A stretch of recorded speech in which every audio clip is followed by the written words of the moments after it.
Lilith in the second house. What does the second house rule over? Possessions, finances, what you value specifically. Ruling zodiac sign, Taurus. So you're going to see a lot of Taurus type themes, a lot of Taurus energy running through this house, right? What is the ruling planet over Taurus?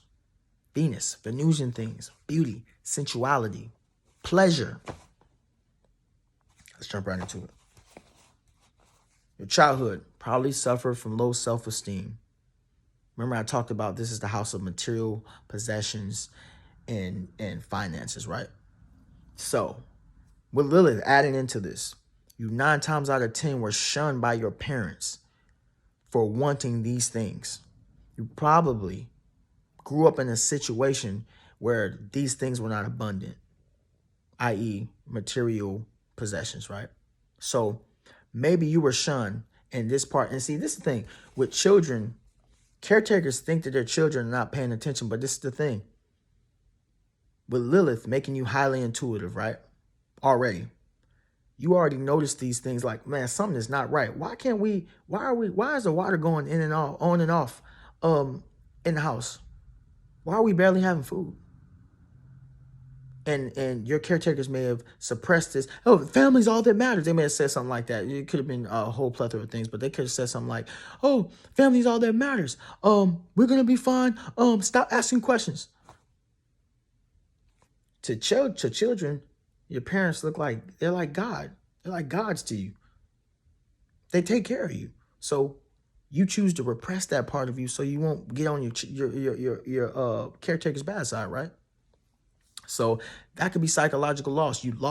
I wouldn't say you lost a part of that, but it's repressed, right? You lost it from your conscious awareness, possibly. 9 times out of 10, you lost it from your conscious awareness, right? So that could be a psychological, that's an example of psychological loss. It could have been, like I said, a plethora of things, right? Now let's go to physical loss. Goes without saying, maybe you lost a caretaker to maybe death. Or maybe they actually left. Either one of those, that can trigger intense feelings of abandonment. So this is another part of this house too. If you have displacement, it's a good chance that you have an intense fear of abandonment. Any perceived sense of abandonment may cause you to be, i.e., controlling or possessive. And this could trickle on into your relationships, right? So we already know what being possessive and controlling does. You don't want to be that type of person because you're only going to drive away the person that you're trying to hold on to so much and control so much, right? Okay, so awareness, meditation. Y'all know I always say that. Awareness through meditation. Okay, so now let me talk about the work environment. So with this, the second house ruling your finances and material possessions and things of that nature and things you value, right? 9 times out of 10, because of the things you went through in your childhood, you now are like, forget that. I'm willing to work for the things that I want to. I don't want to ever feel like that. I don't want to ever feel like I felt in my childhood. And I want my kids to ever feel like that. So you're extremely ambitious. Even if you're not extremely, you have some ambition to you. You want to get out and you want to grow and you want to get better in whatever your chosen career is, whatever, right? Now, though you may feel ambitious, other people may not see it because, Taurus, they do things on their own time. They're a little bit slow to get things done, but they get it done, right? So other people may be like, oh, man, she gets stuff done, but it's like she take forever to do it because you get things done at your own pace. You not worried about what everybody else doing. You rather just, I need methodical. I'll do it my way. I'll do this and I'll do that. More easy going. Maybe if an Aries was in this placement, it's more like go, spur of the moment, go, more impulse. But not saying that's bad for Aries, but Taurus is more a little slow moving, more slow moving. Because like I said, Taurus energy runs through this chart. So you're going to be more of a person who, I get a lot of things done, but I move at my own pace. And 9 times out of 10, it's slower than everybody else's. And you're fine with that. So if you do move slow, as long as you're getting stuff done, just make sure do you. Your world. I just live here. I just pay rent. Okay? No. Okay. Let's see. Also, going back to your childhood, because with you getting the success, right? And whatever your chosen field is, and you make this money, and you're successful, right? This can cause you to hold on to your money. I'm talking about it can cause you to hoard on to your money because you don't want to feel like this is subconscious, right? Repressed emotions. This can cause you to hold on money and be stingy with your family members, right? When it comes to the things, your possessions. So just be wary of that. You know what I'm saying? When you feel that coming up, you're like, I don't want to, when you're being stingy. We don't got to go into detail and be whole philosophical about that. When you're being stingy, just be wary of that. Meditation brings awareness, okay? Let's see. Now I want to definitely say something about these two things, right? You can possibly be overly indulgent in pleasures and also try to manipulate other people to get what you want, right? Taurus has a natural proclivity to, not saying you'll do it for sure, but they have a natural proclivity. Sorry, y'all, I'm messing up my words. Natural proclivity to go and overindulge in your sensual pleasures. So, say for example, I'll say again, I'm going back to childhood. Because you never had that money, you may spend. You may overly spend. You may go to the mall.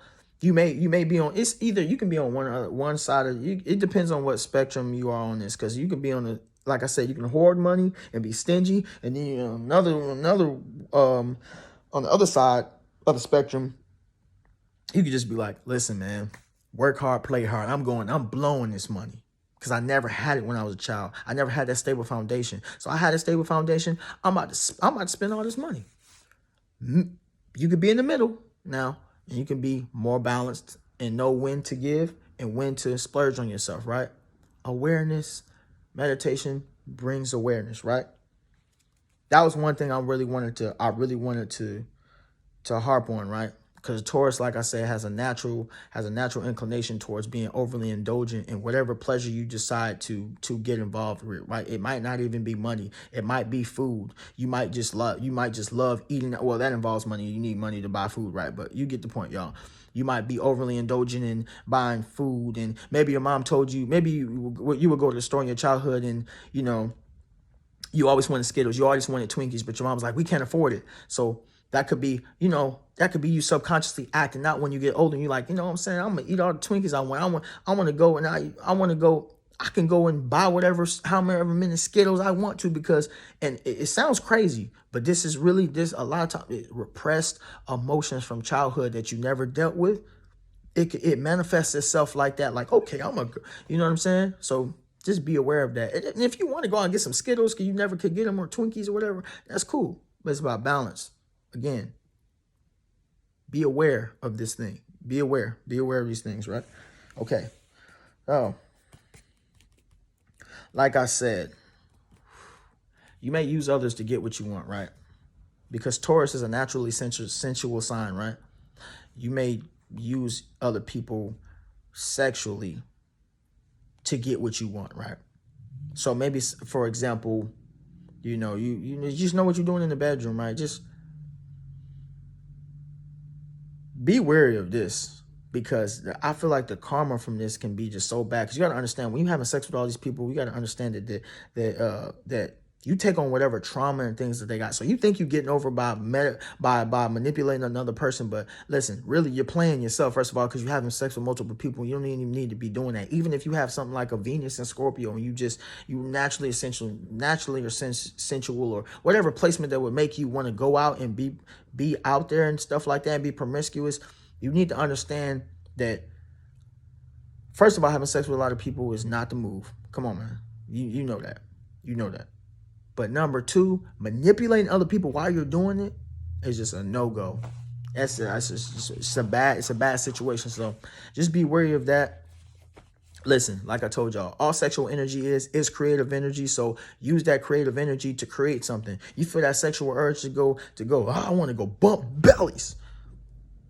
You like pain? Go paint something. Oh man, I'm ready to go crazy. Man or woman, right? Man, I'm feeling like I want to go crazy. You like skateboarding? Go out and skateboard. Skateboard for 2 hours. Come back and see if you don't feel good. It doesn't always have to be oh man, I feel that, oh, it's time to go crazy. You can go crazy, everything in moderation, but use that energy, sexual transmutation, use that energy to grow. Creative energy is some of the most powerful energy we have. Nikola Tesla, one of the greatest minds to ever live. I read that he was abstinent. I think he was celibate or whatever. He was celibate. He wasn't having sex, whatever. Nikola Tesla, one of the greatest minds to ever live, okay? Use that sexual energy to create things, to make your life better. You know what I'm saying? Don't be using it to hurt people. Don't be using it to get out what you want. You know? It may feel good at first, but trust me, it doesn't work, okay? So, like I said, my overview, like I said, childhood trauma is we all know, no matter what placement you have, childhood trauma is playing a major role. And if you haven't addressed those things, it's playing a major role. It's unconsciously sabotaging your conscious efforts. No matter what you try to do consciously, it's gonna sabotage you because you're not doing the work, right? So be aware that you are a very, very ambitious person. 9 times out of 10, because of the things you value, because of the things you went through in childhood, being shunned for not wanting, for just wanting a stable foundation, right? Being shunned for just like I said, just wanting to be stable. I don't know, just wanting to be stable, wanting to have money coming in, wanting to know that you're safe. Like, I don't have no water turning off. I don't have this and the third. You know what I'm saying? Being ambitious at work, right? Being naturally sensual, being this person who can get things done, right? Use all of these things. I just say, man, use all of these things with awareness. Meditation is really gonna get you to where, like, I'm trying to be intricate a little bit, and you're like, oh, you should. No, just meditation, awareness. These things that I just said here are really generalities. There's a lot more that goes into this house, but I would say from my tips to you will be to you just use awareness on all these. Use that creative energy you have, sexually transmuted, right? Use that ambition you have and create something that you truly value, right? Values, material possessions, the things you value, right? Use that. Go out and splurge on yourself sometimes. Don't hoard all your money. But know, if you overindulging, that you need to save your money, yo. Save your money. I get it. Maybe in your childhood, you didn't have that. You didn't have all that. You didn't have money. You didn't have things to, maybe you couldn't get those Skittles, like I said, or them Twinkies. But listen, you can now. But let's be smart about it now. Let's be smart. Just be aware. That's all. Lilith in the second house, man. I hope I gave y'all some good information, man. I love y'all, man. Y'all have a blessed night, man. I hope everybody has a blessed Thanksgiving. I love you. All right. Listen. Tangent. Being thankful, right? Being thankful for the things you already have. Being thankful for who you are and where you're at this place. Be thankful that you are not who you used to be. Yeah, you may not be in a position that you feel like you should be in, but be thankful that God has you in this position right now. I want to guarantee you that you're in a better position than you were before. And even if you're not, still give thanks. Give thanks. It's a blessing to be here in this physical vessel. And it's a blessing to be here in this avatar at this time. We're going through one of the greatest spiritual awakenings that humanity's ever seen. So no matter what position you are in, give thanks. If you're watching this, I know you're a light worker. I know you're an empath. I know you're a mover and a shaker, okay? Be thankful. I love you. I'm thankful for you. I'm thankful for you. I'm thankful for everybody that invests their time and take time out of their day to watch my videos. It does not go unnoticed. I love each and every one of y'all, and I mean that from the bottom of my heart, okay? Be thankful. Be thankful for your family. Be thankful. Yeah, you may not get along with them, but be thankful for them because they taught you the things that you need to know. They gave you the curriculum to work through for soul growth. Yeah, it ain't easy. Nah, it ain't easy. If it was easy, everybody would do it. But you're chosen. I love you. I'm out.